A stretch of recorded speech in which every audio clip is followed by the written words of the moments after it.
G'day! I'm the proud owner of a Bach 42 professional model. I've had it for about 3 years. It's one of their newer ones. It has what they call an infinity valve on it, which is the latest version, I guess, of what we used to call an axial flow valve, or that style of valve. I love the way that it works, and I certainly love the way that it sounds. They've really modified this quite well. This video is for anybody who wants to take their valve apart. This is how I do it. Maybe it'll be helpful.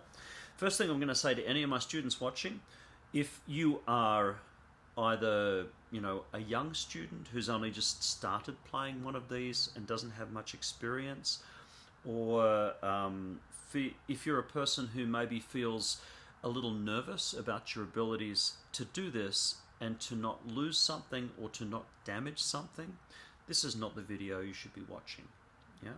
If that's the case for you, you should probably leave this to a seasoned professional repair person.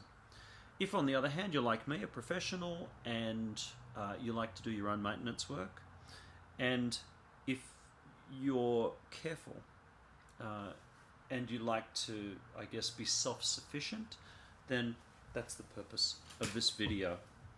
So let's get started. What do we need? First of all, we need to be careful. Can't be too careful. You need your trombone. You need your trombone stand. It's going to stay on the stand the whole time. You'll need a Phillips head screwdriver, a little one. You'll need the oil that you're going to use to lubricate it with, a thin oil. I choose this. It's the lubricant number 3 from the Hetman's company. It's a synthetic oil. It's very good at lubricating, but also very good at cleaning the inside as it lubricates. You'll see me during the video using this bottle here. It's exactly the same stuff. I just put it into a spindle bottle so I can control exactly where it goes. You might want a thick oil as well. I have one of these in a spindle bottle also. This is not going to go on the inside of the valve. Never thick oil on the inside of the valve. I put this for the ball joints on the exterior there, and this I think is straight up motor oil. If it protects an engine at 800 degrees, it's going to protect my 2 ball joints on the outside here and lubricate them. You'll need some paper towel, and you'll also need a fresh slice of Xerox paper, uncrumpled. And if you're like me, some of this work is pretty fine and hard to see, so you might need your glasses. So let's get started. Step 1, let's take our slides off. Firstly, the B-flat side. Simple enough, nice and easy. Never force it. Pop it to the side, somewhere safe. The F side, this one, just change the angle there, there we go. The F side, depress the valve before you do this. So depress the valve and then undo the slide. It's just better for it over the long haul. So now we're getting down to the nitty-gritty. Back come the glasses. This is where you need your screwdriver. And let me show you exactly what I'm going to be undoing. It's one of these 2 ball joints, and it's the one that's on the inside closest to the spindle. And again, you'll notice that there are 2. There's one connected to the trigger arm out here, the outside one. Then there's that mini arm that connects the whole thing to the inside. And then there's this ball joint here that's connected to the actual spinning spindle part. That's the one that I'm going to undo. Trombone goes on the stand like that. I'm going to cradle this trigger arm because it is spring-loaded, and as soon as this thing is undone, if I'm not cradling it, it's going to catapult my screw right across the room to someplace under a couch where I'm never going to be able to find it for the next 10 years. I don't want that, so I'm going to put my hand down here, and so I'm going to, can you see I'm kind of undoing it, but sort of also using my hand as kind of cupping the arm, so that when it comes time, and just then it just let go, it just went loose, it didn't fly across the room, and I can kind of easily let it rest like that. There we go. What I would suggest for most people, what you want to do is you want to take that little screw, because it's loose inside that ball bearing now. You could lose it if you bump it. You want to take that and you want to put that somewhere where you're going to be able to find it at the end. For the purposes of this video, I'm going to be, I don't know, a little bit different about it. I'm going to leave it right there, but I'm going to be exceptionally careful not to bump my trombone, or I will lose that screw. In 3 years, I've been very lucky. So, now that's loose. Here we go. The next step. There are 3 screws holding this whole section together with the valve. There's the ferrule down here, and then there's these 2 ferrules, one connected to the bell section on the B flat side, and one connected to this thin arm on the F side. Okay? When I take everything apart, the first one I loosen is this one. When I put it back together, the last one I tighten is this one. That's very important. Yep. When I loosen it at the beginning, I don't take it off completely. I just loosen it by one single notch. I'll get my arm out of the way and try that again. There we go. Just one single notch. Now that's loose, I will undo these 2. Yep. One at a time, it doesn't matter. The reason for that, as I undo this, is because this is free. If I were to undo this completely, this would all be free. So the moment that I undid it, there's a chance it could fall out and fall on the floor and get damaged.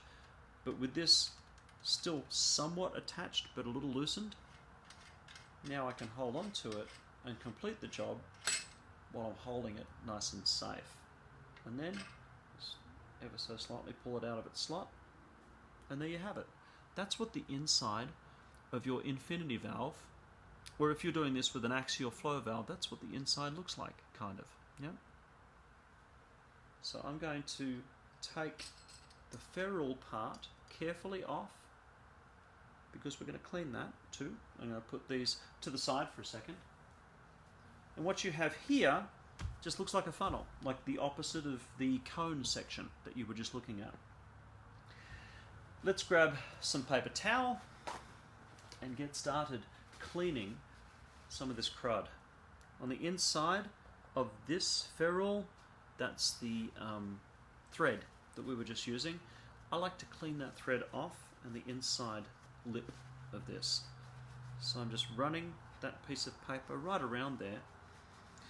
I think there's not too much chance that dirt would find its way from here inside the valve, but for me, they're super close to each other and I don't want to take any chances. So I always make sure, little safety here, I maybe err on the side of caution, but I prefer to run a pretty clean shop. And you can see there's some dirt that comes off of that every single time I do that.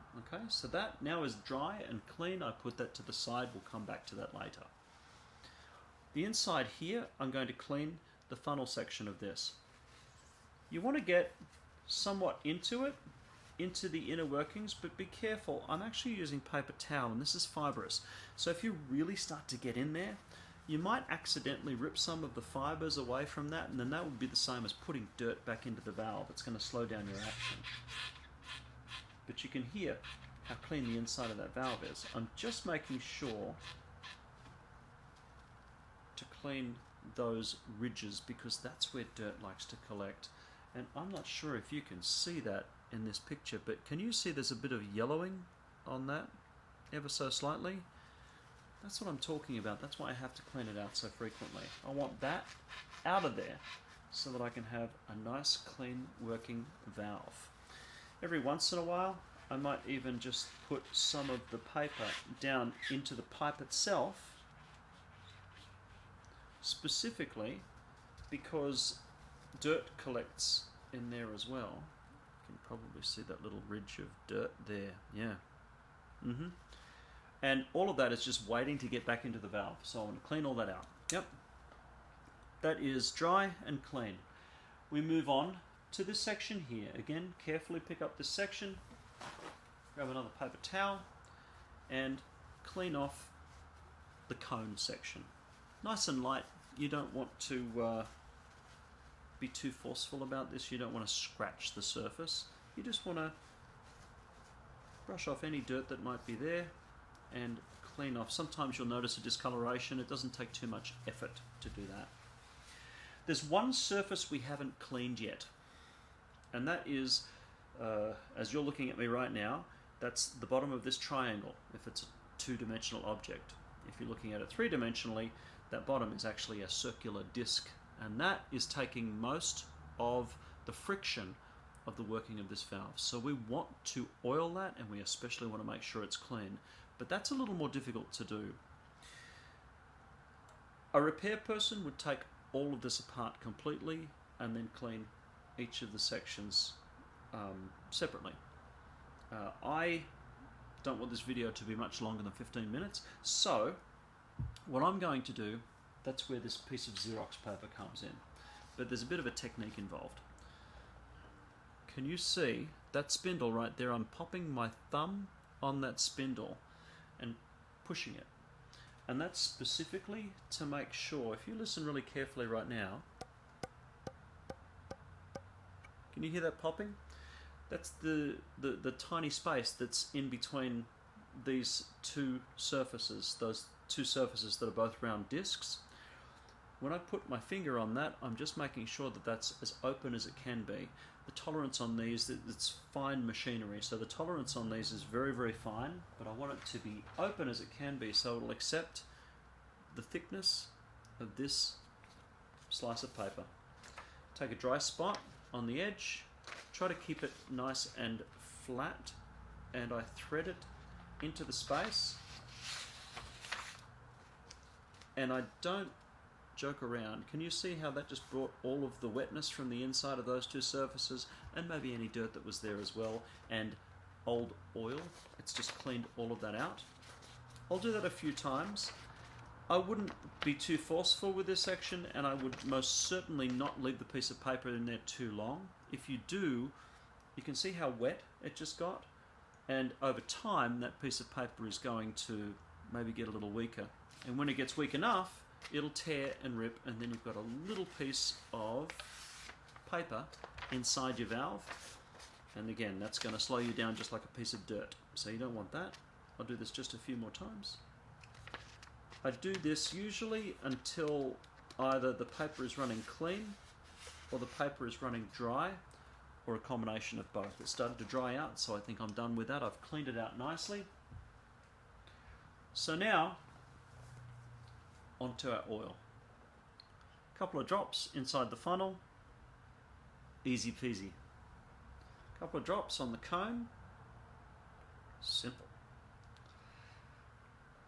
And when it's apart, you're in a good position to be able to really lubricate those two discs in between there.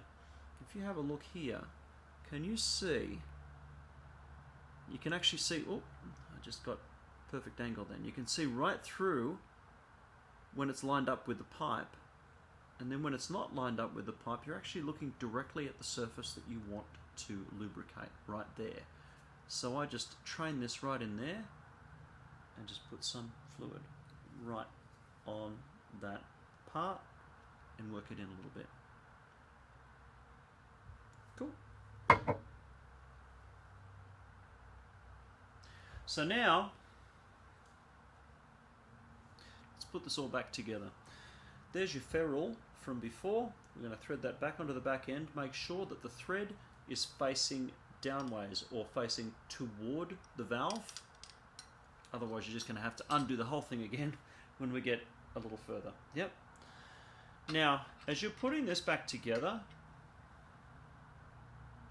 right now, can you see it's sort of loose in there? You don't want to scratch the inside of your valve, so be so careful with this part. There's a slot, and you're going to hear it in just a second.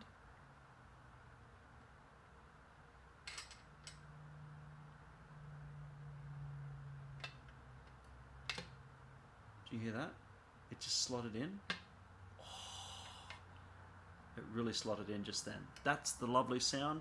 Can you see right now? I'm being careful to hold on to it, but that's not going anywhere. That's in. You feel that slot. Yeah.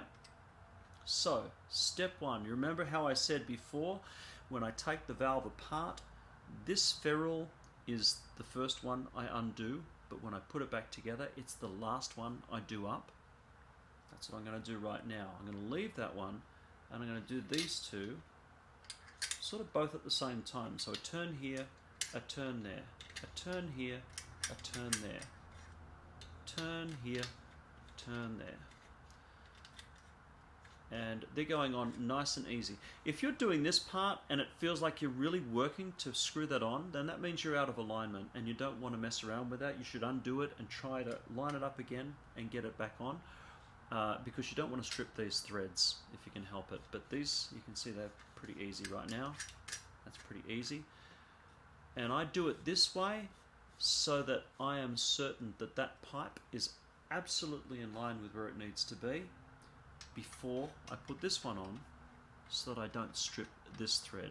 And you'll see how easy when it finally takes.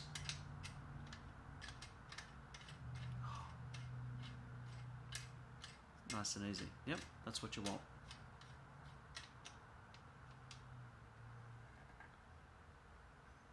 That spindle, I'm just flicking it a little bit, and that spindle, it's just bouncing around there. It's nice and lubricated. So now, back we go to our friend here. Be so careful here, don't drop that screw. Also remember, I've been in this position before, not with this trombone but with another. When you've got a screwdriver here in your hands above the bell, one false move and you're going to have a dent on your bell. So I am super careful with how I hold on to this. And if I have to reposition myself, I'm either holding this nice and firm, or I pull it away, reposition, and then come back. Because you don't want to drop a screwdriver on your beautiful new Bach 42 Infinity. Yeah, that's nice and tight. Oh, do you hear that? Neither do I. I love it. So, last steps. Let's take the thick oil right now and just pop a drop of that thick oil on each of those ball joints. And if it was quiet before, it's nice and quiet now. Yep. Last step. I'm going to say put on the F side, depress the valve, on goes the F side. Put on the main tuning slide, right to A440, and voila. Nice. Bob's your uncle.